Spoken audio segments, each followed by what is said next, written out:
네, 안녕하세요. 국립중앙박물관 백승미 학예연구사입니다. 특별전 만화 모아나 신성한 바다예술 오세아니아 전시를 여러분께 소개합니다. 이번 전시는 국립중앙박물관과 프랑스 깨브랑리 자크 시라크 박물관이 공동으로 기획한 전시입니다. 국내에서 처음으로 개최되는 이번 전시를 여러분과 함께 지금부터 감상하도록 하겠습니다. 네, 이번 전시는 한마디로 말해 오세아니아에 관한 전시입니다. 여러분께 사실 오세아니아에 관한 그런 단어를 들어보셨을 텐데요. 주로는 오세아니아라고 했을 때 오스트레일리아, 호주 혹은 뉴질랜드 이런 두 나라만 떠올리시는 분이 아주 많을 겁니다. 우리가 학교 때나 뭐 이렇게 지리 시간 이럴 때도 그렇게 배웠었고 우리에게 오세아니아 문화 자체는 굉장히 낯선 문화입니다. 그렇지만 오세아니아를 한마디로 이야기하면 태평양 전체에 있는 태평양의 모든 흩어진 섬 문화를 총칭하는 말이기도 합니다. 그러므로 이번 전시는 태평양에 관한 새로운 이야기라고도 볼 수가 있습니다. 우리 한국도 마찬가지로 태평양에 속해 있긴 하지만 태평양의 거대한 규모는 사실 이루 말할 수가 없습니다. 태평양은 지구의 3분의 1, 모든 대륙을 합쳐도 그 안에 들어갈 수 있을 만큼 거대한 크기를 자랑합니다. 바로 이렇게 거대한 태평양에 그 작은 인간이 어떻게 항해를 하고 어떻게 육지를 발견하고 또 그 안에서 문화를 세워갔는지 그 모든 인간에 관한 이야기가 이번 전시에 담겨 있습니다. 먼저 태평양에 관한 좀 이해를 하고 전시를 시작해야 할 텐데요. 태평양 사실 너무나 큽니다. 거기를 한마디로 우리가 정의하기에는 좀 힘든 부분이 있는데 이것을 우리만이 아니라 한 200년 전 사람들도 그런 생각을 했던 것 같습니다. 그래서 200년 전 사람들이 태평양에 관한 고민을 했던 거죠. 좀 어떻게 구분을 해서 이 사회를 이해할 수 있을까? 그때 프랑스의 인류학자이자 혹은 항해사였던 듀몽 디르비라는 사람은 이 지역을 세 가지로 구분했습니다. 함께 좀 지도를 보시면서 말씀하실까요? 지도에서 보시면 가장 큰 면적을 자랑하는 인구도 많고 또 면적도 굉장히 큰 섬들이 보입니다. 바로 저기 아시아로부터 연결되는 뉴기니 섬, 솔로몬 제도, 바누아투 혹은 뉴칼레도니아, 현재 이름은 누벨칼레도니라고도 하는데요. 또 피지 섬까지 이 지역은 그 당시 사람들이 보기에 얼굴이 좀 검고 피부가 검고 곱슬거리는 머리를 가진 사람들이 좀 많이 산다라는 뜻으로 검은 섬들이라는 뜻의 멜라네시아 지역이라 부르기 시작했습니다. 그리고 한편 이 동쪽으로 넘어가서 굉장히 많은 수많은 섬들이 흩어진 곳을 볼 수 있을 텐데요. 제일 먼저 저 가장 위에 보면 하와이 섬이 보입니다. 그리고 저 아래쪽 우리가 잘 알고 있는 뉴질랜드, 그리고 저기 동쪽에 이스터, 라파누이라고도 하는데요. 이 세 섬을 연결하면 삼각형이 나옵니다. 그 삼각형 공간 안에 들어가는 섬들이 굉장히 많은 수많은 섬들이 이곳에 있다 해서 폴리네시아, 수많은 섬들이라고 부릅니다.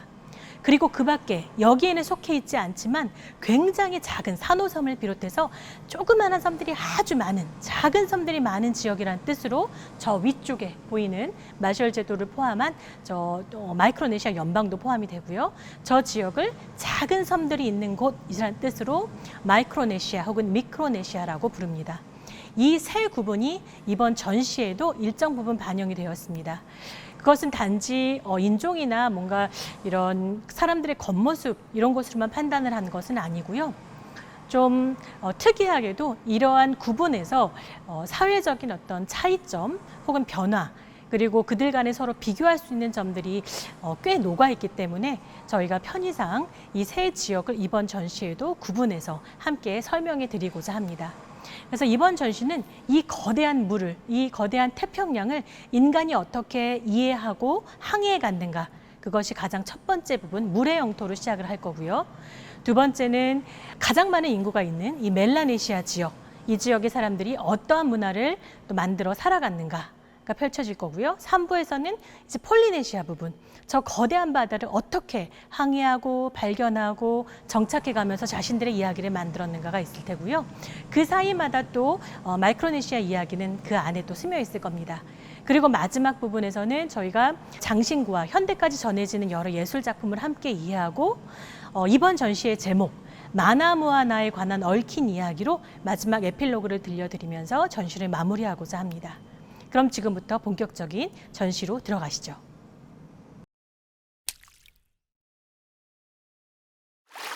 지금 보이는 이 바다를 인간이 작은 배 한 척, 크다고 해도 어쨌든 나무로 만든 그 배 한 척에 사람을 싣고 동물을 싣고 씨앗을 싣고 자신들의 후손과 함께 이런 이동을 했던 겁니다.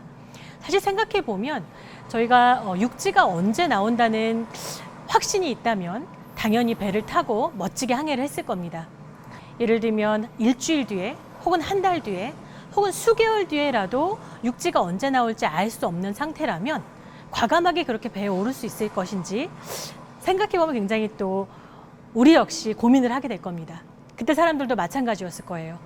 그런데 그때 그 고민을 뒤로 하고 이렇게 배에 올라서 아주 당당하게 그야말로 물살을 헤쳐나갈 수 있었던 것은 조상으로부터 이어져온 그들의 경험, 그에 관한 어떤 믿음이 있었기 때문입니다.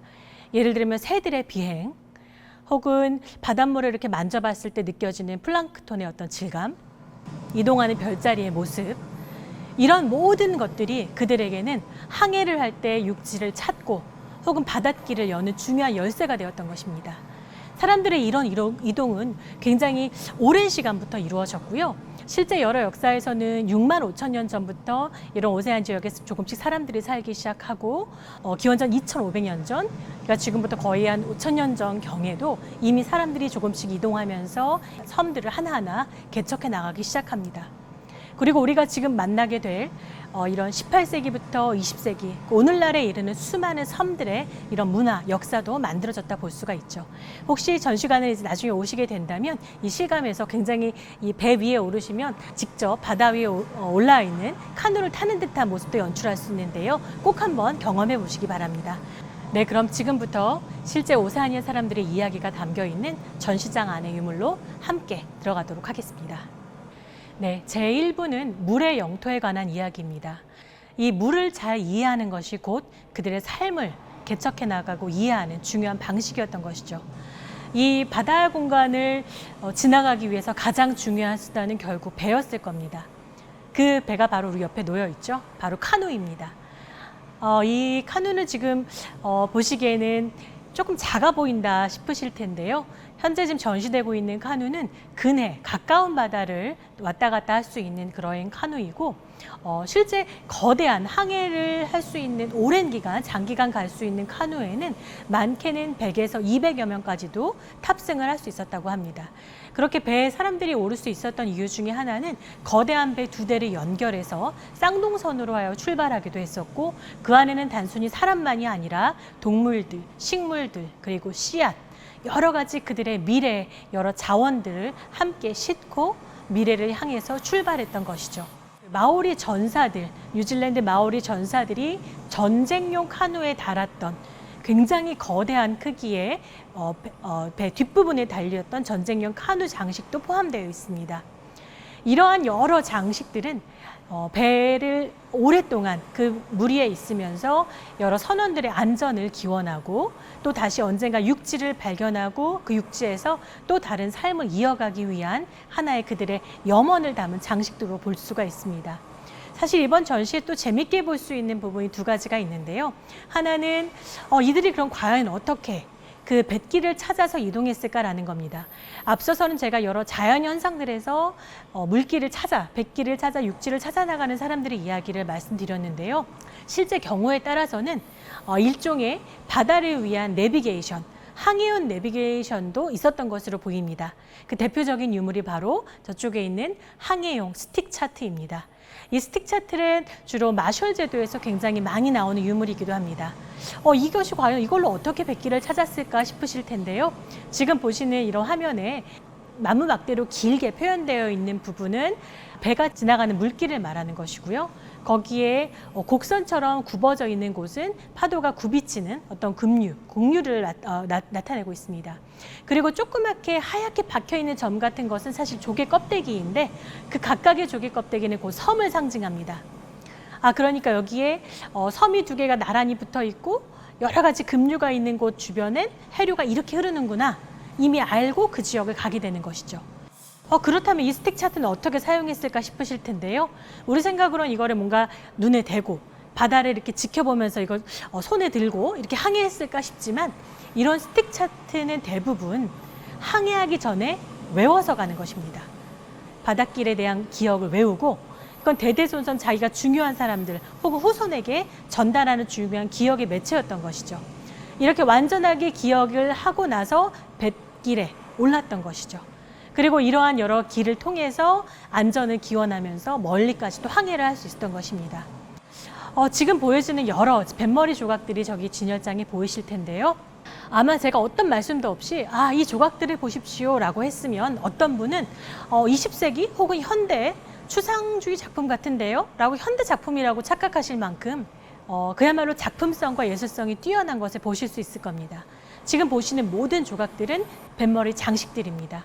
바로 물에 대한 이해뿐만 아니라 자신들이 가고자 했던 여러 그런 항해에 있어서 그런 중요한 의미와 가치를 담은 조각을 장식하고 그로 인해 자신들의 꿈을 담아서 이런 먼 길을 항해했던 것이죠. 그리고 그렇게 만들어진 배를 통해서 육지에 정착을 하고 그곳에 이름을 붙이고 자신들의 신화를 만들고 그곳에서 새로운 삶을 또 만들어 나갔음을 알 수가 있습니다.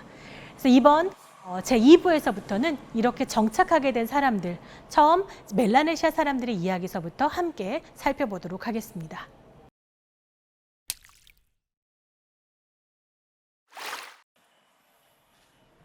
네, 이렇게 거대한 물을 헤쳐서 발견한 이런 육지는 그들에게 얼마나 소중한 곳이었을까요?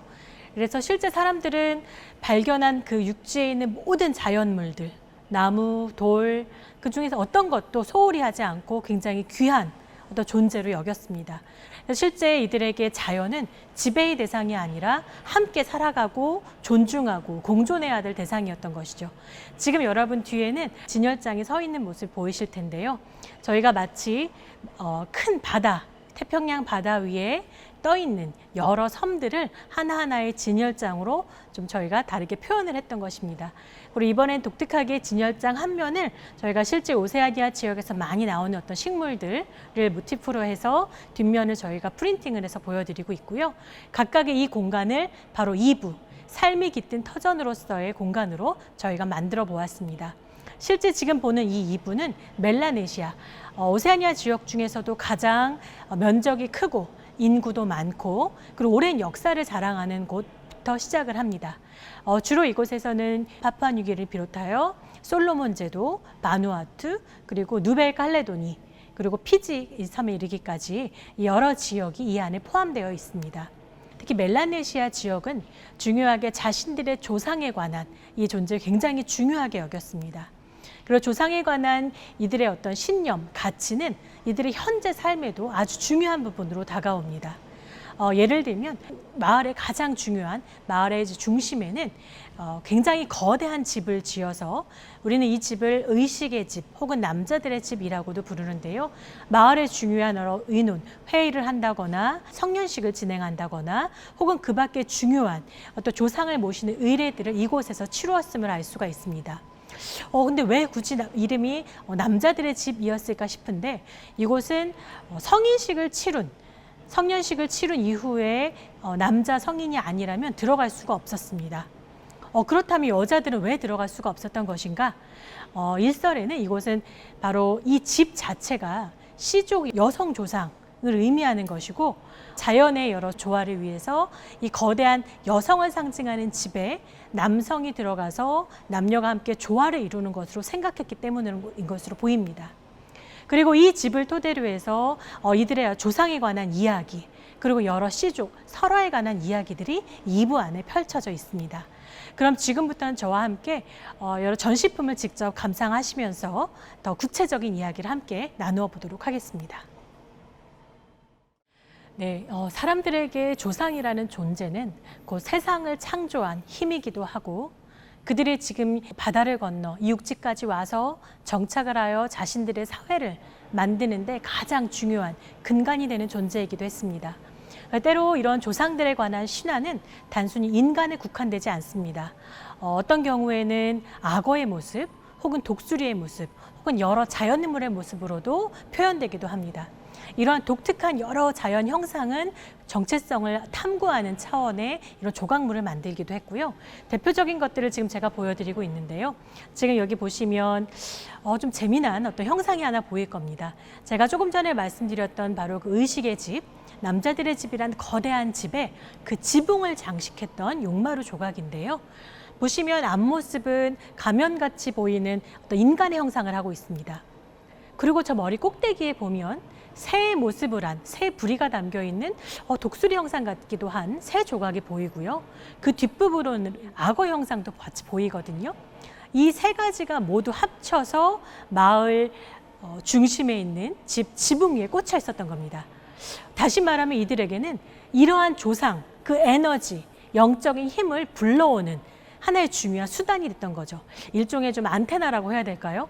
여러 가지 인간 혹은 동물, 여러 가지 이런 창조신의 이야기를 보고 그 조상이 직접 자신들을 찾아올 수 있도록 일종의 하나의 신호를 보냈다고도 볼 수 있습니다. 그리고 이렇게 조상들의 이야기는 여러 가지 형태로 된 그 조각에서도 발견이 됩니다. 그리고 이런 집에서 여러 아까 의식을 치렀다고 말씀드렸는데요. 재미난 유물 하나가 또 있습니다. 바로 여기 아래 보이시는 굉장히 독특한 문신을 한 것 같기도 한 사람 형상이 보이는 의자 같기도 하고 뭔가 받침대 같은 이런 모습이 보이실 텐데요. 이것은 사람들이 회의를 할 때 연설대로 사용한 아주 재미있는 전시품입니다. 여기 있는 바닥에 있는 이 판판한 곳에 일종의 말할 때마다 일정한 리듬이 있었다고 하는데요. 회의를 할 때 나뭇가지를 이렇게 짚고선 자신이 말할 때마다 툭툭 치면서 자신들의 이야기를 전달한 겁니다. 그럼 이 이야기를 듣던 사람들이 내용을 이해하고 함께 그에 대해 논의를 한다거나 찬성하면서 회의를 통과시키는 거죠. 이런 일종의 연설 때는 사람들의 어떤 함께 모임에서 굉장히 중요한 역할을 했고 어린 소년들은 이런 연설 때를 사용하는 법을 따로 배우면서 또 성인이 되어갔다고도 합니다. 그렇다면 사람들의 조상들의 이런 이야기를 담은 또 다른 조각들은 어떤 것이 있는지 또 살펴보도록 하겠습니다. 앞서 살펴보셨듯이 동물의 형상, 인간의 형상 이런 것들이 모두 어우러진 굉장히 독특한 모습의 이런 조각을 볼 수 있었습니다. 여러분들이 한 번에 보시기에도 악어의 조각이네 라고 우리가 볼 수 있는 조각 형상이 하나 보입니다. 사실 제가 이번 전시에서는 여러분들께 직접 질문을 던지면서 함께 생각해 볼 수 있는 여러 그런 질문 내용을 바닥에 좀 몇 가지 붙여 놓았는데요. 여기도 질문이 하나 놓여 있습니다. 이것은 조각인가요? 혹은 이야기인가요? 라는 것입니다. 다시 말하면 우리가 보기에는 그냥 악어 동물을 묘사한 하나의 조각에 지나지 않겠지만 오세아니아의 여러 실제 그런 부족들의 특히 악어를 조상신으로 생각하는 이 부족들에게는 이 조각을 보는 순간 자신들의 조상신, 자신들의 어떤 정체성을 담은 신화 이야기가 떠오른다는 것입니다. 여러 이 신화에 의하면 이 시족설화 중에는 이 악어 하나가 꼬리를 탁 내리치자 밑에 있는 땅이 위로 솟구쳐 올라서 섬이 되었다. 그리고 그 섬이 결국 그들이 살고 있는 터전이 되었다는 이야기가 있습니다. 결국 이들에게는 그 악어가 꼬리를 내리친 그 악어의 존재야말로 자신들이 현재 터전을 삼고 있는 이곳을 만든 하나의 창조신이자 조상으로도 이해할 수 있는 것이죠. 이런 오세아니아 사람들이 담은 여러 가지 이야기는 굉장히 다채로운 방법의 조각으로도 만들어집니다. 그래서 우리가 잘 알고 있는 피카소나 혹은 마티스 혹은 고갱 이러한 사람들은 대표적인 오세아니아 작품을 수집하던 수집가였다고 알려져 있습니다. 결국 이런 것에서 받은 여러 창의적인 그런 여러 영감의 원천들이 그들의 예술성을 또 한층 발전시키는 또 중요한 하나의 또 토대를 제공했다고도 보여지는 것이죠. 그렇다면 이제 이 얘기를 듣고 한번 생각을 해보시게 될 겁니다. 지금부터 우리가 보는 모든 동물 혹은 여러 가지 이야기를 담은 형상들에는 그들만의 여러 가지 스토리가 담겼다는 걸 생각해 보실 수 있을 텐데요. 지금 제 옆에도 굉장히 독특한 모양의 벽에 붙여 있는 유물이 있고 바닥에 놓여 있는 목침, 베개가 보일 겁니다.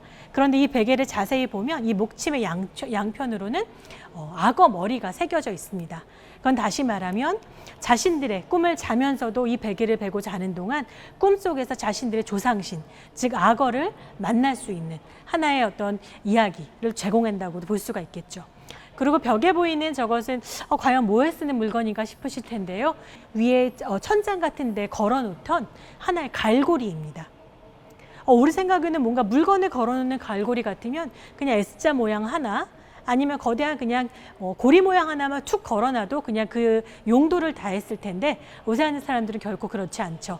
여기에 여러 가지 이야기를 담고 굉장히 여러 가지 뭐 재밌는 표정들을 담아서 조각을 만들었음을 알 수가 있습니다. 아랫부분에는 이렇게 뭔가를 걸 수 있는 갈고리 양식들이 보이고요. 저곳에는 일종의 여러 가지를 담아놓은 보관 가방을 걸어 두었습니다. 이 가방 안에는 아마 음식들이 있을 것으로 보이는데 그 음식들은 때로는 조상에게 봉헌, 바치는 것이기도 했었고 혹은 자신들이 또 먹어야 될 음식들을 담아서 걸어놓는 경우들이 있었습니다. 그들 스스로의 삶의 가장 중요한 기원이 되는 조상들을 위해서 바치는 것이기도 했지만 실제로는 그들의 음식을 보호하는 또 용도로도 쓰였죠. 그럼 지금부터는 이렇게 여러 가지 삶을 닮은 이야기들 그리고 그들이 어떻게 자신들의 공동체를 만들어가고 공동체와 공동체 간에는 어떤 이야기들이 펼쳐져 있는지를 한번 살펴보도록 하겠습니다. 흔히 여러분들이 생각하시기에 이 바다라는 공간에 있는 섬들이 굉장히 고립되고 그리고 뭔가 소통되지 않는 공간이라고 생각을 하실 텐데요. 실제 이 태평양에 있는 특히 오세아니아에 있는 이 수많은 섬들은 각각 서로 다른 섬들과 교류하고 또 새로운 섬을 발견을 통해서 자신들의 문화를 또 전파시키고 이어가고 이 섬과 섬을 교류하고 매개할 수 있는 그 공간이 바로 바다였던 것입니다. 그러니까 바다는 단절된 어떤 장벽이 아니라 서로를 연결하는 중요한 연결망이었던 셈인 거죠. 그리고 이렇게 각각의 섬과 섬, 공동체와 공동체 간의 교류는 다양한 방법으로 이루어졌습니다. 긍정적인 방법으로는 서로 화폐를 교환하고 물건을 주고받고 하는 교역 형태로 이루어졌을 거고요. 갈등의 방법, 부정적인 방법으로는 전쟁이라고 하는 서로 간의 갈등을 통해서도 또 어떤 교류를 이어갔을 것입니다. 우선 저는 이 전제하에 첫 번째 재미난 유물을 또 소개해 드릴 텐데요.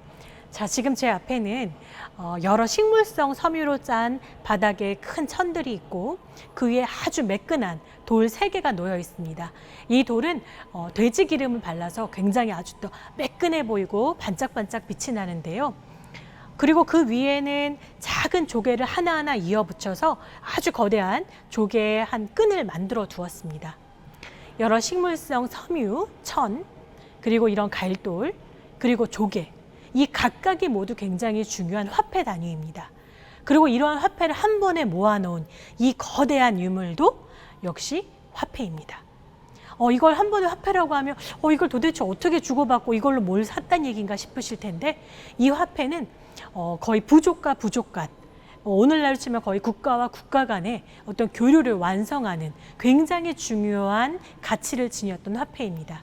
제탈릭이라도 불리는 이 화폐는 사실 이제 맨 처음 이 어떤 의식을 통해서 어떤 전달을 하게 되고 그거에 따라 서로의 일정한 교류, 의식을 행하고 그래서 두 부족이 서로를 더 믿고 신뢰하는 관계로 가치를 주고받는데 중요한 매개체가 되었던 겁니다. 좀 재미난 말씀을 드리면 저희가 설치할 때 됐을 때 깨브랑리 박물관의 관계자가 이 유물을 전시하기 위해서 저에게 거대한 큰 바나나 잎을 구해달라고 했습니다. 근데 제가 이 바나나 잎을 어떻게 구할 수 있었겠습니까? 좀 그거는 어렵다 했는데 그 이유를 물어보니 원래 이렇게 바치는 의식에 바닥에 아주 거대한 바나나 잎을 정갈하게 깔아놓고 그 위에 이 물건을 올리고 그것을 서로에게 봉헌하듯이 예를 갖춰서 그것을 서로 주고받았던 것이죠. 그래서 그 이야기 힌트를 얻어서 그렇다면 우리는 바나나 잎은 깔아주지 못하지만 그 대신 뒷면에 바나나 잎을 형상화해서 좀 추상적인 모습으로 표현을 해놓고 바닥을 봉헌대 비슷하게 놓아서 그들이 어떤 저희한테 원했던 바를 저희가 좀 다른 디자인으로 좀 승화를 시켰습니다. 그럼 이렇게 서로를 주고받는 여러 화폐들, 굉장히 사실 단위도 많습니다. 이번 전시에서는 여러 가지 큰 조개의 화폐들을 비롯해서 다양한 모습의 화폐도 보실 수 있을 텐데요. 이러한 긍정적인 교류 이면에 또 굉장히 부정적인 형태로, 즉 전쟁을 통해서 공동체와 공동체가 서로 맞서는 경우들도 있었습니다. 지금부터는 그 대표적인 방패 유물을 하나 보면서 살펴보도록 하겠습니다. 네, 여러분께서 이번 전시를 보실 때 가장 많이 보실 수 있는 그런 전시품들은 대부분 나무라든가 돌이라든가 이런 자연물로 된 것들이 많습니다. 그래서 이러한 섬들에서 전쟁을 한다고 했을 때 뭐 그 전쟁이 그렇게 뭐 무섭겠어, 그렇게 뭐 대단할 것 같지 않은데 라고 생각하실지 모르는데 사실 무섭습니다. 전쟁의 방식 자체가 우리가 오늘날의 어떤 기준으로 생각했을 때 아주 잔혹하고 무서운 것들이 많은데요. 지금 여러분 보시는 이 첫 번째 이 거대한 방패가 바로 그 대표적인 전쟁을 알려주는 아주 중요한 또 유물이기도 합니다. 바로 이들의 전쟁 중에서 일어나는 헤드헌팅이라고도 하는 그 전쟁의 하나의 풍습 때문에 그렇습니다. 실제 이런 머리를 가져오는, 머리를 베어오는 이 전쟁의 여러 가지 이 특징은 가장 신성한 에너지를 서로 가져옴으로써 자신의 부족의 에너지, 활력을 더 높이고 그럼으로써 부족이 가지고 있는 어려움, 이런 어떤 곤란들을 해결해가는 것을 목적으로 하고 있었습니다. 근데 사실 이 방패에는 그 머리 사냥에 관한 이야기가 모두 담겨 있습니다. 예를 들면 저 맨 윗부분에 있는 모습은 바로 거북이의 머리를 보여줍니다. 머리가 있었다 없었다 하는 것처럼 머리가 베어진 그런 상황을 또 보여주는 것 같기도 하고요. 그리고 여기 중간에는 거대한 두 다리를 가진 마치 새 모양처럼 보이는 한 5개 정도 되는 거대한 동물의 모습이 보입니다. 이것은 새가 아니라 박쥐입니다. 박쥐 중에서도 과일, 열매를 따오는 과일 박쥐예요. 그래서 열매를 따오는 그 모습이 마치 머리를 베어오는 그 모습을 연상시키는 그런 모습을 담고 있는 것이죠. 일종의 머리 사냥의 승리를 기원하는 그런 작품이기도 합니다. 그리고 수많은 옆에 있는 조그만한 다리가 비슷한 두 다리를 갖고 있는 모습 같은 여러 가지 모습 보이는데요. 이 중에는 어떤 번영을 상징하는 주머니쥐 모습이 보이기도 하고요. 또 짝짓기를 하고 있는 사마귀의 모습도 보입니다. 사마귀가 짝짓기 중에는 끝나고 났을 때 이 암컷이 수컷의 머리를 뜯어내어 먹는다는 좀 다소 무서운 이야기가 있는데, 그런 이야기들을 이곳에 담음으로써 자신들이 하고 있는 사냥의 성공을 기원하고 더 많은 풍요와 번영을 바라는 어떤 모습이 담겨 있는 일종의 전쟁용 장식, 그 방패라고도 볼 수가 있습니다. 그리고 이러한 여러 가지 이야기들은 또 다른 형태의 유물에도 잘 드러납니다. 그럼 지금부터는 저와 함께 솔로몬 제도의 응구주 뱃머리 조각을 보면서 다시 한번 이 머리 사냥에 관한 이야기를 이어가도록 하겠습니다. 네, 태평양 지역에서도 이 솔로몬 제도라는 곳에는 굉장히 독특한 모양의 이런 대표적인 또 전시품이 있습니다. 이번 전시 마나모하나 전시의 포스터에도 등장하는 대표 유물이기도 한데요. 이 조각의 이름은 응구주라고 부릅니다. 카누의 뱃머리를 장식하던 조각입니다. 그 특징으로는 이렇게 까만 형태의 그 칠이 된 곳에 자개로 아주 섬세하게 눈과 여러 가지 형태들을 담은 것이라 볼 수가 있죠. 이걸 설명해 드리는 이유는 실제 아까 앞서 말씀드린 머리 사냥이라든가 이런 부족과 부족 간의 전쟁에는 당연히 그곳으로 가기 위한 카누가 필요했는데요. 한 대의 카누로는 가기 역부족이었겠죠. 그렇다면 여러 척의 카누를 가지고 가야 했을 겁니다. 그때는 내 카누 하나만으로는 부족하기 때문에 다른 카누를 빌려야 하는 경우들도 있었습니다. 그때 그렇게 해서 여러 카누를 빌리게 되면 이 출정하는 사람, 전쟁을 주도하는 그 사람의 상징하는 여러 가지 그런 조각들을 카누에 붙이게 됩니다. 그래서 비록 내 배는 아니지만 내 조각이 붙는 순간 우리가 함께 내 이름으로 출전하는 하나의 거대한 그 집합체가 만들어지는 거죠. 아마도 족장 내지는 중요한 어떤 인물들이 그런 전쟁을 지휘했을 것으로 보입니다. 그래서 그렇게 어떤 가문, 일종의 족장의 상징이 되는 여러 이렇게 특이한 모양의 뱃머리 조각들을 달고 지역으로 진출을 해서 또 전쟁을 치르고 돌아왔던 것이죠. 그런데 자세히 잘 보시면 그 인물 얼굴 모습으로 보이잖아요.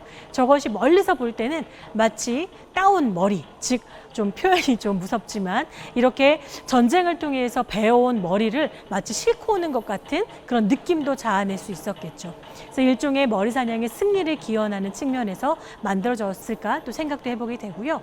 또 다른 표현으로는 사실 이번 전시에서 모든 곳곳에 있는 여러 유물들을 잘 보시게 되면 눈이 굉장히 중요합니다.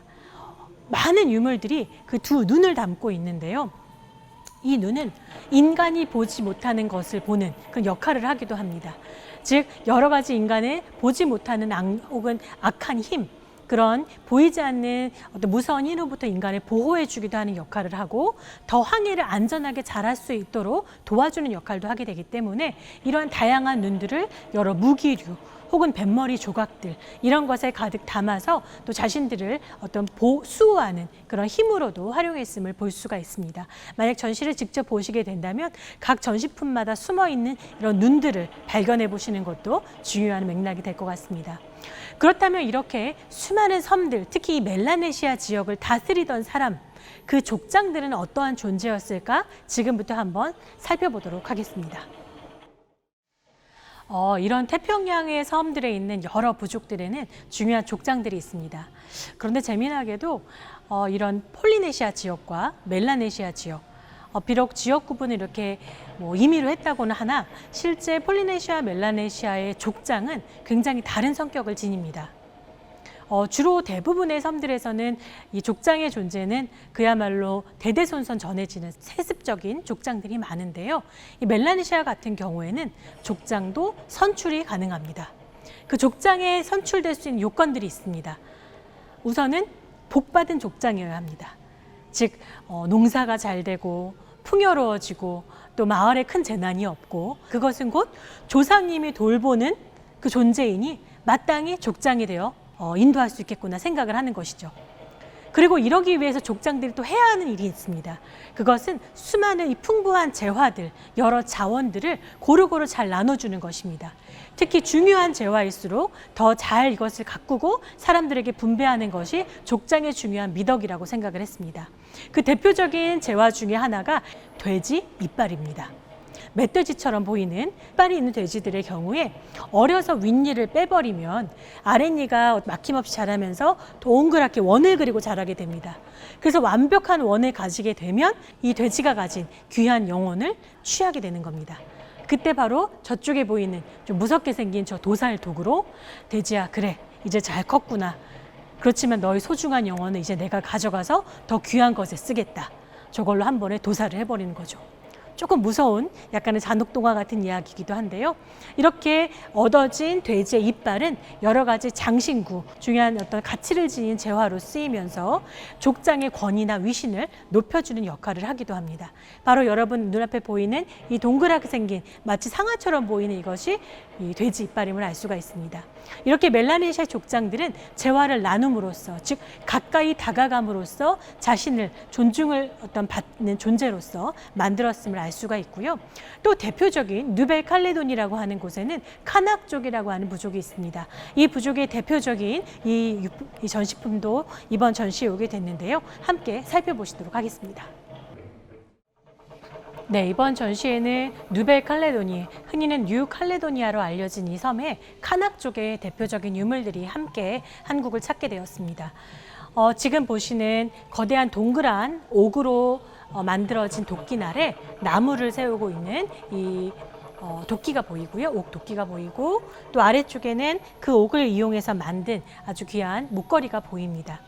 저 옥도 마찬가지고 저 나무와 연결된 하나하나 이렇게 실로 묶은 것 같은 모습이 보이는데요. 일반적인 섬유실이 아니고 박쥐털입니다. 그 박쥐털, 붉은 박쥐털 하나하나를 이어서 저렇게 실처럼 끈을 만들고 연결을 해서 도끼날 서로 이었던 것이죠. 저 도끼는 족장만이 가질 수 있는 가장 귀한 물건 중에 하나입니다. 그래서 카낙 쪽에는 그 마을 한가운데에 이른바 이제 그랑카스라고 하는 거대한 집이 있었고 그 집에서 한 마을 한가운데 저 도끼를 드는 순간 마치 우주의 중심처럼 족장의 권위를 인정하는 중요한 순간을 맞이하게 되는 것입니다.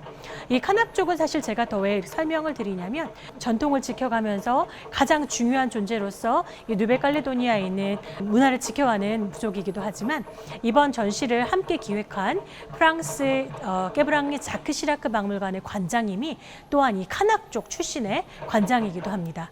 사실 프랑스에 있는 국립기관이 이제 여러 개가 있는데요. 우리가 잘 알고 있는 루브르라든가 오르세 혹은 뽕피두 같은 박물관도 있지만 이 깨브랑리 자크 시라크 박물관이 대표적인 비서구 문물만을 전문적으로 하는 박물관으로서 중요한 역할을 하고 있는 프랑스 국립박물관의 하나인데 그 중에 그 관장으로 이 카낙 쪽 출신의 관장님이 임명이 된 것이죠. 그래서 굉장히 세계적으로도 화제가 되었고 이번 전시에도 전통을 계속 이어가고자 하는 여러 가지 시도라든가 아주 높게 또 반영이 되기도 했습니다.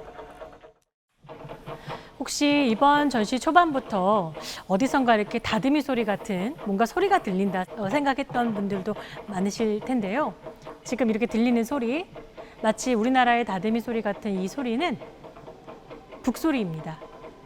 근데 바로 여러분 보시는 이 조각품 중에 하나에서 나오는 소리입니다. 혹시 보이실지 모르겠는데 가운데 거대한 홈이 있는 큰 기둥 하나 보이실 텐데요. 마치 어떤 분은 이걸 보고 우리나라 장승하고 비슷하네. 거기도 장승이 있었나 하시는 분들도 있더라고요. 이게 장승이 아니고 서 있는 바로 슬릿 드럼, 거대한 이렇게 홈이 있는 북이고요. 이 북은 양쪽 구멍이 있는 양쪽의 바깥 부분을 이렇게 치면서 소리를 내는 것입니다. 주로 마을의 중심이 되는 마을 광장 같은 주변에 주로 있었던 것으로 보이고, 이 북소리를 치면서 어떤 의식을 알리거나 모임을 알리거나 사람들을 모이게 하는 용도로도 활용된 것으로 보입니다. 그럼 이렇게 모여진 사람들은 함께 무엇을 했을까요? 그때는 지금까지 얘기했던 것과 마찬가지로 가장 중요한 존재, 즉 우리를 이곳에 있게 하고, 그리고 나와 지금도 직접적으로 연결되어 있는 그 조상의 영혼, 조상을 부르는 것이 가장 중요한 그 축제의 목적 중에 하나였습니다. 축제라고도 볼 수 있고 하나의 의식으로도 볼 수 있는 이러한 큰 어떤 모임을 하기 위해서는 여러 가지 중에서도 대표 3가지가 필요했습니다. 하나는 조상들을 맞이하기 위한 가면입니다. 마스크를 쓰는 순간 조상의 영혼이 내 안으로 들어와 조상의 목소리를 낼 수 있다고 생각했습니다. 화려하게 만든 여러 가면들을 통해서 일종의 조상과의 의사소통, 커뮤니케이션을 하는 도구로도 활용했음을 볼 수가 있고요. 이런 화려한 장식들을 단 여러 도구들은 수학이라든가 혹은 성년의식이라든가 혹은 다양한 축제 의식 때 활용되기도 했습니다. 조상을 부를 수 있는, 만날 수 있는 2번째는 바로 소리, 악기입니다. 지금 이러한 북소리를 비롯해서 다양한 악기들을 통해서 그 소리로서 조상들을 모셔오는 것이죠. 3번째는 바로 여러 율동, 즉 춤이라는 어떤 동작을 통해서 조상을 불러오는 행위를 하는 것입니다. 다양한 춤 도구들은 이전 사람들이 어떻게 의식을 준비하고 축제에 참여했는지를 보여주는 가장 중요한 증거가 됩니다. 지금부터는 이런 축제에 있었던 대표적인 3가지 유물들을 함께 살펴보면서 이들의 공동체 문화에 관해서 살펴보도록 하겠습니다. 네, 지금 옆에는 굉장히 다양한 모습의 이런 가면, 마스크들이 보이는데요. 이러한 가면들이야말로 오세아니아 문화, 축제나 공동체 의식의 문화에서 빠질 수 없는 가장 중요한 요소이기도 합니다. 여러 가지 화려한 형상의 색색, 나무 조각이라든가 이런 것을 통해서 만든 이러한 각각의 가면들은 저마다의 목적을 가지고 있습니다. 그중에 저는 오늘 2가지를 좀 소개해 드리려고 하는데요. 가장 먼저 첫 번째, 굉장히 화려한 가면이 보이실 거예요. 사실 이 가면을 가만히 보면 처음 드는 생각이 얼굴이 좀 큰 사람이 썼겠다 싶죠. 사실 눈의 그런 방향도 그렇고 저걸 딱 쓰려면 얼굴에 딱 들어가지 않을 텐데 라고 할 텐데, 저것은 사람이 쓰는 것이 아니라 얌, 우리말로 하면 참마, 어떤 그런 수학 작물이 쓰던 가면이기도 합니다. 근데 우리 생각에 우리가 보는 고구마 비슷한 그 참마 같은 것들 주먹 정도? 되게 자그마한 정도라고 생각을 할 텐데, 큰 거 같은 경우에는 7, 8m가 넘는 굉장히 거대한 마가 생산되기도 한다고 합니다. 그래서 그러한 경우에는 얌 축제 같은 것을 열어서 가장 큰 작물을 수확한 사람에게는 상이 돌아가기도 하고 일종의 족장의 어떤 풍요를 또 증명하는 용도로도 사용하기도 하는데요. 바로 그러한 거대한 얌, 그 작물의 얼굴 부분, 머리 부분에다가 저 가면을 씌우고 어떤 수학의 풍요로움 이런 것을 기원하기로 했던 것이죠. 제 옆에 있는 가면 하나를 또 소개시켜 드리려고 하는데요. 손잡이가 있는 이 재미난 가면은 바누아투 지역에서 주로 만들어졌던 것으로 보입니다. 이 가면은 이 지역에서 독특한 행사에서 시작된 것입니다. 이 행사는 일정한 나이가 정도 됐을 때 그 성년 남성들이 높은 절벽 위에 끈 하나만을 메고 올라가는 겁니다. 그리고 거기서 사람들이 신호를 하면 뛰어내리는 거예요. 뛰어내려서 바닥을 탁 스치게 되면 이번에는 풍년이 오겠구나 라는 것을 증명하는 하나의 용도로 활용이 되는 것입니다. 그 거대한 절벽에서 뛰어내리는 게 쉽지 않았겠죠. 때로는 다치거나 목숨을 잃을 수도 있지만 그 용기를 가지고 어떤 수학의 풍요로움을 증명하는 용도로 사용됐던 것이죠. 근데 여기서 아마 생각이 나실 거예요. 이런 비슷한 거 우리 오늘날에도 있는데 번지점프 같은 것. 바로 여기서 유래한 것입니다. 바로 바누아투 지역의 골뛰기 의식이라고 하는 것에서 현대의 새로운 또 좀 뭔가 레저 스포츠로서 번지 점프가 또 만들어지게 된 것이죠. 근데 실제로 그럼 저 가면은 어떤 데 썼느냐면 그렇게 뛰어내릴 때 주변에 사람이 있거나 하면 좀 위험할 수 있잖아요. 그때 저것을 앞에다 놓고 사람들이 가까이 오지 못하도록 위협을 가하는 겁니다. 그래서 여성이나 아이들이나 같이 옆에 오지 못하도록 하고 일정한 공간을 확보한 다음에 골뛰기 의식을 진행했던 것이죠. 이렇게 각각의 마스크에는 그 오세아니아 사람들이 갖고 있었던 여러 의식들, 축제의 여러 다양한 면모를 우리가 함께 확인할 수 있는 것입니다.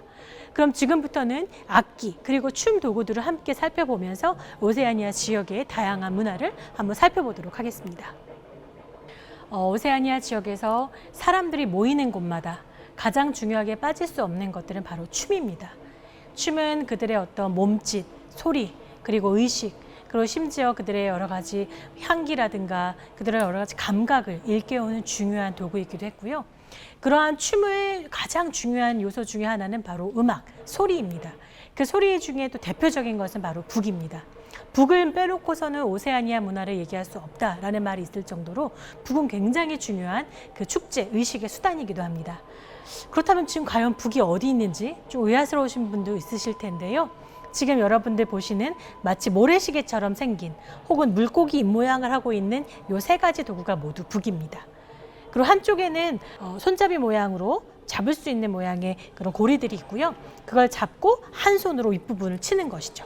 그래서 대부분 이러한 북들은 남자들이 치고 뒤에서는 여자들이 어떤 그 춤을 통해서 자신들의 표현하면서 함께 어우러져서 의식을 치르는 모습 볼 수가 있고요. 북 외에도 다양한 악기들이 많지만 대표적으로 위에 있는 마치 거대한 장대 같기도 한 저 막대들은 뭘까 싶으실 텐데 저거 바로 피리입니다. 특히 두 명이 같이 부르는 쌍피리예요. 그래서 여러 가지 음이 조금 다른데 그 음의 차이를 이용해서 함께 부르면서 어떤 의식을 더 고조시키는 이런 역할을 했던 것으로 보입니다. 그럼 실제 춤은 또 어떤 방식으로 이루어졌는지 춤 도구도 함께 살펴보도록 하겠습니다. 이렇게 축제나 의식에서 빠질 수 없었던 춤은 여러 가지 그들의 중요한 에너지를 불러오는 아주 결정적인 수단이 되기도 했습니다. 지금 여러분 보시는 이 유물들은 춤을 출 때 사용하는 춤 도구들입니다. 일종의 춤 막대인데요. 가운데 보면 여러 가지 잡는 부분, 손잡이 부분이 있어서 이것을 아주 화려하게 회전시키면서 흔들면서 일종의 시각적인 착시 효과, 아주 현란한 무용으로 발전시킬 수 있었던 것이죠. 실제 이런 여러 가지 춤 도구, 마스크들, 악기들 이런 것은 모두 어우러져서 그 축제의 시간 자체는 몇 분, 뭐 길어야 한두 시간밖에 되지 않지만 그것을 위해서 거의 1년간을 준비할 정도로 오세아니아 사람들에게는 이런 모든 춤 혹은 축제, 의식 이 모든 것이 중요한 삶의 하나의 부분이기도 하고 그들의 정체성을 영향을 주는 가장 또 중요한 수단이기도 했던 것으로 보입니다. 이번 전시에서는 이렇게 유물들만이 아니라 실제 그렇다면 축제가 어떻게 벌어지고 있는지 이것을 보여주는 아주 생생한 영상들이 있습니다. 또한 더 상세한 내용을 보고 싶어 하시는 분들께 저희가 새로 여러 정보를 드리기 위한 터치스크린도 마련이 되어 있습니다. 함께 간략히 보시면서 전시에 도움을 받으실 수 있도록 소개해드리고자 합니다. 지금 여러분께서 보고 계시는 이 영상은 파푸아뉴기니에 있는 아마키 마을에 있는 축제의 모습을 보여드리는 것인데요. 이 축제는 앞서서 말씀드렸던 마을의 중심에 있는 가장 거대한 집, 즉 의식의 집 혹은 남자들의 집이라고도 불리는 그 거대한 집을 개관하는 말하자면 장면을 보여주고 있는 것입니다. 낮부터 밤까지 이어지는 며칠간에 걸쳐서 이어지는 이 축제를 저희가 보여드리고 있는데요. 실제 길이는 굉장히 길기 때문에 다 보여드릴 수는 없지만 실제 어떤 식으로 저런 의식들 혹은 춤의 여러 가지 과정들이 이루어지고 있는지 축제의 과정들을 함께 살펴보실 수가 있을 겁니다. 그리고 이번 전시에서는 이렇게 저희가 각 중요한 주제들 각 부마다 이렇게 정보를 제공해 드릴 수 있는 다양한 터치스크린을 마련해 두었습니다. 그래서 실제 유물을 굉장히 가까이서 보고 싶긴 하지만 더는 다가갈 수가 없을 때 아마 중요한 또 여러분의 도구가 될 수 있을 것 같은데요. 직접 이렇게 터치하셔서 훨씬 더 이렇게 크기를 키워보시면 다양한 형태로 실제 유물들이 가지고 있는 모습을 감상하실 수도 있습니다. 그럼 지금부터는 이제까지 봤던 멜라네시아를 떠나 폴리네시아로 이동을 하도록 하겠습니다. 제3부 폴리네시아를 시작하겠습니다.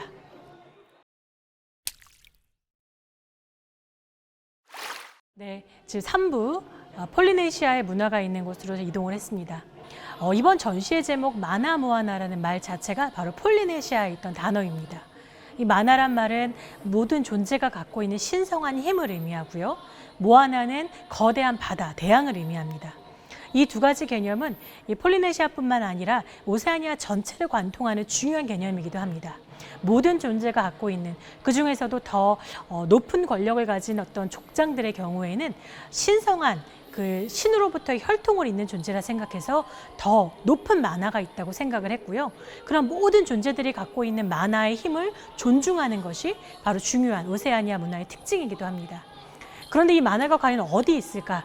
우리의 신체 가운데 주로 머리에 있다고 생각을 했습니다. 그래서 머리라는 것은 함부로 두어서도 안 되고, 특히 지위가 높은 족장일수록 그런 신으로부터 이어진 신의 혈통, 자신들의 중요한 만화를 지키기 위해서는 바닥에 머리를 대서도 안 됐고요. 심지어는 음식을 함부로 집어먹을 수도 없었습니다. 그런 경우에는 어떤 특정한 사람들이 옆에서 음식을 집어주고 먹여주고 하는 과정을 하기도 했고, 이렇게 지켜야 할 것, 꼭 그 반드시 또 금지되는 것, 이런 것들이 있었는데, 그렇게 금지되거나 반드시 지켜야 할 것에 관한 원칙을 정하는 것을 바로 타프라고 합니다. 우리가 흔히 금기시하다라고 할 때 터부시하다 혹은 터부하다 이런 말이 영어에도 있고 한국어에도 있는데요. 이러한 말이 폴리네시아어 타프라는 곳에서 또 전해진 말이기도 합니다. 그럼 이렇게 귀한 어떤 만화를 담고 있는 머리, 그 중에서도 또 머리카락, 굉장히 중요한 만화의 상징이기도 한데요. 여러분 보시는 이 유물은 폴리네시아에서 굉장히 중요한 유물 중에 하나로 머리카락으로 만든 목걸이입니다. 그야말로 신성한 힘을 담고 있는 만화의 힘을 가득 담은 그런 전시품이기도 하고요. 이러한 만화를 잘 유지하고 이어가기 위한 여러 그들의 노력들이 결국 이런 폴리네시아의 문화를 또 특징 짓는 중요한 하나의 이유라고 볼 수가 있습니다. 그리고 이러한 폴리네시아에서는 가장 처음 신이 인간을 만들었을 때 그 형상을 티키라고 불렀다고 하는데요. 저마다 비록 지역은 다르지만 다양한 모습의 티키 형상도 살펴볼 수가 있습니다. 티키는 신이 제일 처음 만든 인간의 형상이기도 하고, 또한 그런 신의 어떤 귀한 에너지를 담은 것이기도 하기 때문에 때로 사람들은 이 티키 형상을 액세서리처럼 작은 장신구로 만들어서 몸에 지니고자 하기도 했습니다. 이 모든 것들을 설명하는 전시품을 또 만나보시도록 하겠습니다. 네, 이렇게 살펴보신 여러 티키 형상들은 이런 신성한 힘을 폴리네시아 사람들이 어떻게 이해하고 또 그렇게 귀중하게 소중하게 여겼는가를 알 수 있는 중요한 자료들이기도 합니다. 한 가지 재미있는 것은 저희가 이번에 5월 말에 박물관에서 직접 뉴질랜드 웰링턴시에 있는 마오리족들을 직접 초청해서 이 박물관 열린마당에서 공연을 하기도 했습니다. 그때 왔던 웰링턴시 마오리족들이 이 박물관 전시를 한번 보고 싶다고 해서 저희가 안쪽으로 전시를 관람하실 수 있게 했는데요. 그때 여러 전시품을 보다가 바로 이 오세아니아 지역 중에서도 폴리네시아 지역 이곳에 와서 갑자기 전체 다 같이 합창, 노래를 시작했습니다. 그 노래는 곧 조상들에게 바치는 노래이기도 하고, 이런 신성한 유물을 대하는 그들의 마음가짐을 이해할 수 있는 굉장히 중요한 장면이기도 했는데요. 여러분 지금 보시고 계신 이 유물은 비록 크기가 작지만 그들이 신성하고 중요하게 여기는 대표적인 문화유산 중에 하나라고 볼 수 있습니다. 지금 앞서서 보신 여러 돌 조각의 티키랑은 다르게 작은 옥으로 만들어져 있는데요. 이것은 심지어 또 아주 가문이 높거나 뭐 어떤 지위가 높은 사람들이 목에 직접 걸고 다닐 수 있게 제작을 한 것이고요. 이 폴리네시아어로 걸다라는 말이 바로 헤이라고 부르는 말입니다. 헤이 티키 하면 걸어서 걸 수 있는, 목걸이처럼 걸 수 있는 티키라는 뜻인데요. 바로 이 헤이티키라는 이 목걸이가 마치 신이 처음 인간을 만들고 그 인간에게 신성한 에너지를 불어넣었듯이 이러한 다양한 모양의 티키 형상은 현재에는 여러 작가들의 중요한 예술의 소재가 되기도 하고요. 지금 뒷면으로 보이는 여러 사진 작품이 보이실 텐데요. 이거는 현대 작가 피오나 파딩턴의 작품입니다. 비록 이번 전시에는 3점 정도가 왔지만 실제 70여 점이 넘는 굉장히 다양한 작품들이 있고, 그 내용은 바로 이런 헤이티키를 중심으로 만든 사진 작품들입니다. 마치 자세히 보시면 어떤 태아의 모습 같기도 하고, 신에서 인간이 만들어질 때 혹은 인간의 형상을 갖춘 어떤 존재가 신성한 힘을 갖게 될 때 그런 장면을 묘사한 것이 아닌가 싶은 그런 착각을 또 불러일으키기도 합니다. 특히 여기서 재미있는 장면은 눈이 만들어지는 과정인데요. 제가 앞서서도 잠깐 말씀드렸지만 오세아니아의 여러 작품 중에서 눈이라는 건 굉장히 특별한 의미를 가집니다. 인간이 보지 못하는 것을 보기도 하고 중요한 어떤 신성한 힘을 상징하는 것이기도 한데요. 역시 그런 눈이 만들어지는 과정이 이 작품 안에 담겨 있기도 합니다. 이렇게 헤이티키, 여러 티키 형상뿐만이 아니라 다양한 여러 족장이 가지고 있는 여러 물품 중에도 이러한 티키 형상을 가진 것들이 굉장히 많습니다. 그럼 지금부터는 족장의 곤봉, 그리고 여러 가지 다양한 이런 족장의 물품들을 통해서 신성한 힘을 가진 이 폴리네시아 족장에 관한 이야기를 하고자 합니다. 앞서서 멜라네시아의 여러 족장이 선출을 통해서 이른바 좀 더 가까이 사람들에게 다가가고 대화를 나누고 하면서 자신의 권위를 높이고자 했던 것처럼 이 폴리네시아의 족장들은 그 반대로 신의 혈통을 이은 귀한 존재로서 비록 가까이 다가갈 수는 없지만 그 위엄과 권위를 지키면서 자신들을 존중받고 혹은 자신들의 권위를 이어나가려고 했음을 알 수가 있습니다. 굉장히 아주 반대되는 어떤 상황이기도 한데요. 지금 보시는 여러 족장이 갖고 있는 지팡이 혹은 곤봉, 여러 가지 무기류들은 그런 족장의 권위를 상징하는 중요한 또 전시품이기도 합니다. 특히 양면으로 얼굴이 새겨진 족장이 가지고 있는 지팡이 우우는 자세히 들여다보면 얼굴 모양으로 생긴 그런 여러 모습 안에 또 다른 얼굴이 담겨 있습니다. 예를 들면 눈을 보아도 눈 안에 얼굴이 있고요. 입 모양을 보아도 자세히 보면 그것이 또 눈을 상징하기도 하고 또 얼굴 안에 다시 또 눈이 담긴 얼굴이 또 있고 굉장히 이런 다층적인 모습을 통해서 족장의 권위 그리고 어떤 신성함 이런 것들을 드러내고자 했음을 알 수가 있습니다. 굉장히 다양한 여러 곤봉들의 모습이 보이는데요. 곤봉은 전쟁으로는 던지거나 혹은 상대를 후려치면서 쓰는 굉장히 무서운 무기였지만 평화 시에는 그것을 갖고 있는 것만으로도 족장의 권위를 상징하는 주요한 전시품이기도 했습니다. 지금 저는 여러 가지 다양한 곤봉들 중에서 세 번째 굉장히 뾰족한 부리처럼 보이는 세 번째 이 곤봉을 소개해드리고 싶은데요.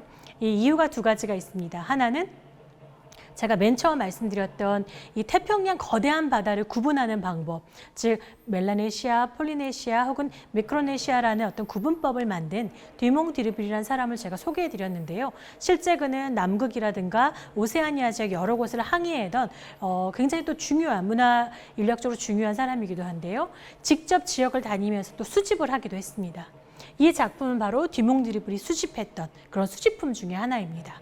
그리고 또 하나의 중요한 점은 단지 뒤몽 디르빌이 수집했던 물건만이 아니라 이 프랑스에서 국립박물관 오세아니아 컬렉션을 시작했을 때 그 오세아니아 컬렉션 제1호로 최초로 등록된 작품이 바로 여러분 보시는 이 곤봉이기도 합니다. 그만큼 오세아니아 문화의 중요성을 상징하는 것이기도 하고요. 이번 전시는 이렇게 족장의 권위를 상징하는 또 다양한 작품들이 오기도 했습니다. 그 중에 하나 굉장히 재미있는 의식 중에 하나인 카바 의식 때 썼던 그런 작품을 또 한번 보여드리도록 하겠습니다. 네, 앞서서 말씀드렸던 멜라네시아, 폴리네시아와 미크로네시아의 구분은 사실 임의로 나눈 것이기 때문에 이것이 결정적으로 완전하게 물리학적으로 구분이 되는 이러한 또 구분은 아닙니다. 그래서 때로는 하나의 섬 안에서 멜라네시아적인 요소와 폴리네시아적인 요소가 함께 발견되는 경우들도 있습니다. 그런 부분을 조금 다소 참고해서 보셔야 할 텐데요. 지금 보시는 거는 폴리네시아 서부에서 굉장히 중요한 의식으로 취급되는 카바 마시는 의식에 사용된 카바 그릇입니다. 지금 이 그릇은 멜라네시아이자 혹은 폴리네시아 두 가지 문화를 갖고 있는 피지 지역에서 나온 그릇이고요. 카바라는 것은 일종의 후축과 음료인 열매인데 이것을 갈아서 마시게 되면 일종의 마취, 진정 효과가 나타난다고 합니다. 우리가 흔히 생각할 때 후추나 고춧가루 이런 것들을 마시면 뭔가 흥분을 자아내고 열을 자아내고 막 이렇게 더 에너지가 올라갈 것 같지만 카바 음료는 마시게 되면 점점점 에너지를 다운시키고 차분하게 만드는 효과가 있다고 합니다. 특히 이 피지 지역에는 일단 손님이 가거나 외부에서 누가 갈 때 혹은 회의가 있을 때 사람들이 모이는 곳마다 카바 음료를 마시는 것으로부터 의식이 시작하게 됩니다. 그래서 제일 처음 의식을 주체하는 그 족장 같은 의식의 주체자로부터 손님 먼저 주고 그 다음에 또 옆에 있는 사람을 주고 하면서 서로 잔을 돌리면서 이 카바 한 잔이 쭉 돌아가게 됩니다. 한 잔을 마실 때는 그냥 마시는 음료로서 마셨지만 자, 2잔이 돌아가고 3잔이 돌아가고 점점점 사람들이 마시게 될수록 주변은 조용해지고 고요하고 그야말로 말이 없는 의식의 그 마무리를 하게 되는 것이죠.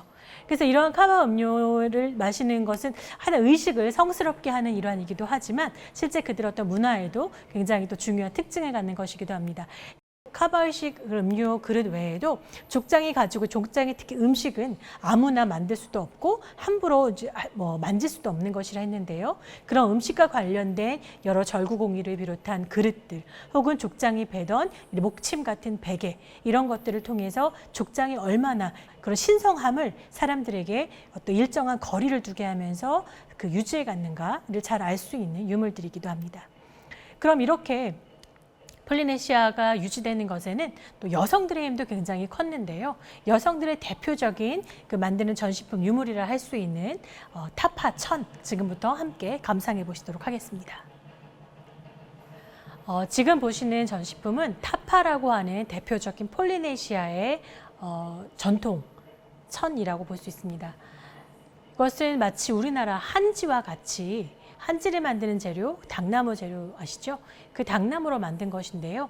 우리나라의 한지가 걸러내듯이 하면서 그것을 또 모아서 말려서 만들어졌다면 이쪽에 있는 이 타파 같은 것들은 이 당나무 줄기를 계속 두들겨서 만드는 겁니다. 그래서 어느 정도 많이 두들기면 섬유가 점점점 얇아지면서 이렇게 천처럼 비슷하게 되는데 그때 또 하나의 줄기를 연결해서 계속 두들겨 치고 그래서 점점점 연결해 가면서 거대한 이런 천을 만드는 것이고요.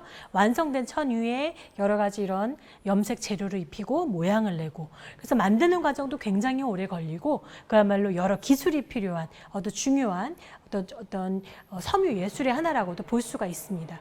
그리고 이것들은 주로 여성들이 많이 이런 예술 활동에 종사를 했고 이렇게 만들어진 타파천은 굉장히 신성한 목적으로 활용되기도 했습니다. 예를 들면 아이가 태어날 때 혹은 사람이 죽었을 때 시신을 덮는 용도 아니면 결혼식을 할 때 신랑 신부를 함께 감싸 안는 용도 이런 것들로 굉장히 중요한 의식 때마다 활용되었던 전통적인 한 형태의 전시품을 알 수가 있습니다.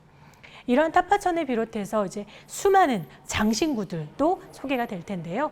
지금부터는 이제 제4부 이 모든 멜라네시아, 폴리네시아에 관한 이야기를 마치고 이제 현대까지 이어지는 수많은 장신구들이 어떤 이야기를 우리에게 전하고 있는지 함께 살펴보도록 하겠습니다.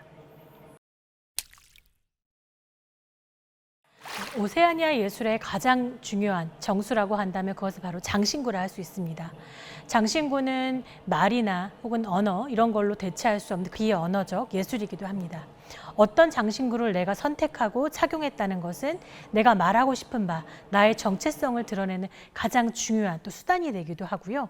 오세아니아에 있는 여러 지금 장신구들 저희가 한 곳에 모아두었는데요.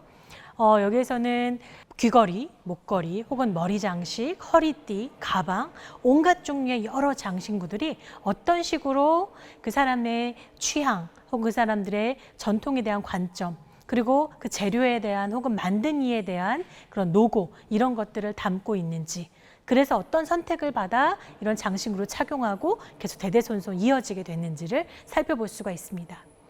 그 중에서도 이런 장신구들이 아주 화려한 어떤 모습으로 나타나지만 때로 이것이 이제 신체로 아예 우리 신체 안에 들어오는 장식이라고 한다면 그것이 꼭 문신으로도 만들어지는 것이죠. 그래서 우리가 문신은 이 오세아니아 지역에 있는 여러 장식 중에 하나라고 볼 수가 있는데 이런 장신구의 일종의 일환으로 신체에 대한 직접적인 장식이라고 볼 수가 있는 것이죠. 지금 제가 그 중에서도 여러분께 몇 가지를 다는 못하지만 좀 소개해 드리면 지금 보시는 굉장히 화려한 이 모자처럼 생긴 것은 혼례 때 신부가 쓰던 혼례용 머리 장식이기도 합니다. 굉장히 자그마한 조개를 하나하나 이어붙여서 만든 굉장히 화려한 조각이고요. 이러한 여러 조형물은 실제 그 재료가 먼 곳에서부터 올수록 더 귀한 가치를 갖기도 하고 만든 사람의 노고가 많이 들어간 것일수록 더 귀한 대접을 받기도 했습니다. 그리고 저것을 착용하는 순간 그 만들었던 재료가 건너온 곳 만든 사람의 노력 그리고 착용하는 나의 에너지, 이런 것이 모든 게 어우러져서 굉장히 신성한 힘을 갖는다고도 생각했습니다. 네, 지금 보신 화려한 이런 머리 장식 외에도 굉장히 다양한 재료로 만든 장신구들을 보실 수 있을 텐데요. 저는 이 두 가지 전시품을 여러분께 소개해드리고 싶습니다. 자세히 보시면 하나하나 마치 작은 바나나처럼 조그맣게 생긴 작은 조각들로 이루어진 목걸이 하나를 볼 수 있고요. 저 안쪽으로는 굉장히 자그마한 마치 작은 진주처럼 재료를 활용해서 머리 장식을 만든 보실 수 있을 텐데요. 이 두 가지 재료는 좀 독특한 소재에서 만들어진 것입니다. 이 첫 번째 이 목걸이는 향유고래 이빨입니다. 그리고 옆에 있는 굉장히 아주 자그마한 재료로 만들어진 저것은 돌고래 이빨입니다. 혹시 아실지 모르겠지만 돌고래 이빨의 개수가 150개 혹은 200개 가까이 된다고 하죠. 그런 수많은 돌고래 이빨을 다 모아서 실제 저 전시품을 가까이서 보면 그 이빨마다 조그맣게 구멍을 뚫어서 하나하나 이어 만들어서 저렇게 머리 장식을 만들었던 거죠. 그럼 이건 다시 생각해 보면 저 향유고래 이빨로 만든 목걸이를 하는 순간, 돌고래 이빨로 만든 저 머리 장식을 하는 순간 나는 그 향유고래 혹은 돌고래의 영혼과 교감을 하게 되는 것입니다. 실제 오세아니아에 있는 모든 이런 자연에는 그 나름대로의 모든 정령, 이런 것들, 영혼이 다 있다고 생각했기 때문에 실제 오세아니아 사람들은 나무 하나를 벨 때에도 그 나무의 허락을 구하고 그리고 그 자연의 재료를 취했던 것이죠. 아까 우리가 보았던 돼지의 이빨을 갖는다던가 이럴 때도 단순한 도살이 아니라 그 영혼을 어쨌든 취함으로써 내가 또다시 새로운 영혼으로서 자연과 교감하는 그러한 특징을 갖게 되고요. 마찬가지로 모든 자연의 재료에 우리가 인류에 공존하는 하나의 자연의 존재로서 그런 자연의 재료들을 함께 엮고 내 삶으로 받아들였음을 알 수가 있습니다. 이러한 오세아니아 사람들이 보여준 문화 이런 정신들은 어찌 보면 우리 현대사회에도 굉장히 시사하는 바가 크다고 볼 수 있습니다. 그래서 수많은 현대 작가들이 이런 오세아니아 전통에서 기인한 다양한 작품들을 만들고 있고요. 이번 전시에서도 회화 작품뿐만 아니라 다양한 사진 작품 속에서 그들의 오세아니아에 관한 에너지를 또 전달하고 있음을 볼 수가 있습니다. 이제 마지막 4부의 마지막으로 사진 작품 하나를 보면서 4부를 이제 마무리하고자 합니다. 네, 오세아니아 이런 여러 예술품은 지금도 현대 작가들에 의해 많이 이제 전통이 계승되고 있습니다.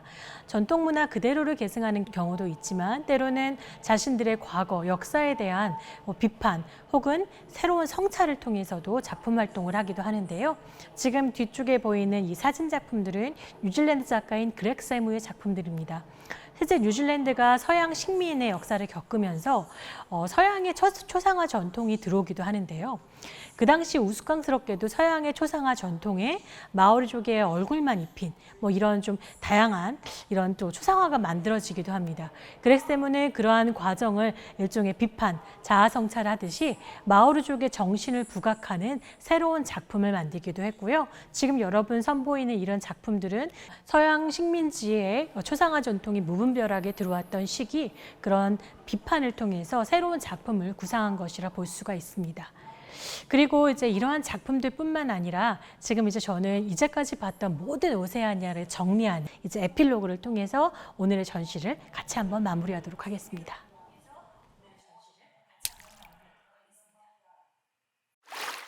네, 지금까지 마나모아나의 여러 이런 과정들을 보시면서 전시품을 살펴보셨는데요. 이제 제가 마지막에 드릴 또 재미있는 이야기 하나가 있습니다. 원래 전시 제목이 사실 상당히 중요합니다. 어떤 제목을 붙였는가에 따라서 또 전시의 주제라든가 이런 메시지를 전달할 수도 있기 때문에 전시 제목을 굉장히 고민을 많이 하게 되는데요. 이번에 마나모아나라는 제목을 정하고 사실 저는 굉장히 기분이 좋았습니다. 일단은 그 이유는 모아나라고 하는 디즈니의 영화가 또 워낙 많은 분들께 사랑받고 있기 때문에 많은 분들이 거기에 관심을 가져주실 것 같았고 아까 말씀드린 것처럼 마나랑 모아나라는 이 두 가지의 단어가 그 상징하는 바가 굉장히 중요하고 또 이번 전시에 차지하는 비중이 크기 때문에 이름을 짓고 사실 나름 뿌듯했었습니다. 그런데 이런 저희에게 생각지 못한 청천명일 같은 소식이 들려옵니다. 그것은 바로 마나모아나 프로젝트로 그 이름을 가지고 활동하고 있는 태평양 예술가 단체가 있다는 얘기를 제가 듣게 된 겁니다. 제가 너무 놀랐죠. 자칫 잘못하면 뭐 저작권이라든가 여러 문제 때문에 혹시라도 이 이름을 쓰지 못하게 될 것 같아서 제가 사방에 이제 연락도 하고 하여 그때 깨브랑니 박물관에서의 또 이제 연락처를 또 확보해 주어서 제가 마나모아나 프로젝트에 연락을 하게 됐습니다. 그래서 그때 우리가 마나모아나 제목을 쓰게 된 그 이유를 설명하고 혹시 쓰기 위한 조건이 있는지 괜찮은지 이제 물어보게 됐습니다. 그런데 여기서 저는 굉장히 아주 감동적인 순간을 경험하게 됩니다. 그것은 바로 마나모아나 프로젝트의 여러 일원들, 예술가 감독부터 단체의 그 모든 관련자들이 저에게 릴레이 편지를 하나씩 보내오기 시작한 겁니다. 그 내용은 마나모아나라는 이 이름은 결코 누군가 개인의 소유가 아니고 조상들로부터 내려온 우리 고유의 공통의 중요한 이름이라는 것이죠. 그래서 더 많은 사람들이 이 이름을 썼으면 좋겠고 그 대신 이 이름에 담긴 여러 의미들을 더 많은 사람에게 알려줬으면 좋겠다. 그리고 이번 전시가 더 잘 되길 바란다라는 내용이었습니다. 근데 그 과정에서 저는 굉장히 중요한 깨달음을 얻었습니다. 사실 요즘 우리는 저작권이라든가 개인 소유, 이런 사적 소유에 대해서 굉장히 민감하고 또 그것을 유지하기 위해서 노력하는 편인데요. 이름을 공유한다는 거 결코 쉬운 게 아니죠. 그런데 이름을 기꺼이 내어주면서 함께 이름을 공유하고 이런 여러 자연의 메시지들을 함께 이야기한다는 것 자체가 저에게 굉장히 감동적인 순간으로 다가왔습니다. 그래서 제가 결국 이 모든 것을 에필로그로 그냥 만들었습니다. 그래서 에필로그에 이 과정을 소개하고 이 마나모아나 프로젝트의 중요한 영상 중에 하나인 이 우리 조상들의 목소리라고 하는 영상을 저희가 함께 소개하게 되었습니다. 이것은 현재 기후변화 그런 문제뿐만 아니라 뉴질랜드를 비롯한 여러 태평양 작가들이 갖고 있는 생각을 한 번에 알 수 있도록 제작한 굉장히 중요한 작품이기도 한데요. 이 작품을 통해서 오세아니아 사람들의 어떤 메시지를 충분히 감상하실 수 있으리라고 생각합니다. 사실 이번 전시는 굉장히 이국적인 만남이기도 하고 그동안 보지 못했던 것을 보는 아주 또 그런 순간이기도 합니다. 그렇지만 저는 여러분께 이렇게 이국적인 걸 잘 봤네 라고 끝나는 것이 아니라 이 메시지가 던지는 의미를 한번 생각해 보시면 좋겠다는 생각이 듭니다. 실제 이 태평양 섬에 있는 많은 섬들 중에 하나는 곧 한 몇십 년 후면 섬들이 사라질 그런 위기에 처한 것들도 많습니다. 바로 그러한 이 기후변화라는 것이 이들에게 생존의 위기이기도 하고 결국 그것은 우리 모두 지구의 또 위기, 우리의 위기이기도 한 것입니다. 그래서 오세아니아 사람들이 갖는 자연과의 공존, 이러한 중요한 메시지가 이번 전시를 통해서 여러분께도 아주 중요한 울림을 드리기를 바라는 마음입니다. 네, 지금까지 저와 함께한 전시 관람 어떠셨나요? 국내 최초로 오세아니아 문화를 여러분께 소개하게 되어서 저도 매우 기쁜 시간이었습니다. 직접 오시면 제가 설명드리지 못한 또 많은 전시품이 여러분을 기다리고 있습니다. 함께 오셔서 생생한 체험의 시간 갖게 되시면 좋겠습니다. 지금까지 시청해주신 여러분께 감사드립니다.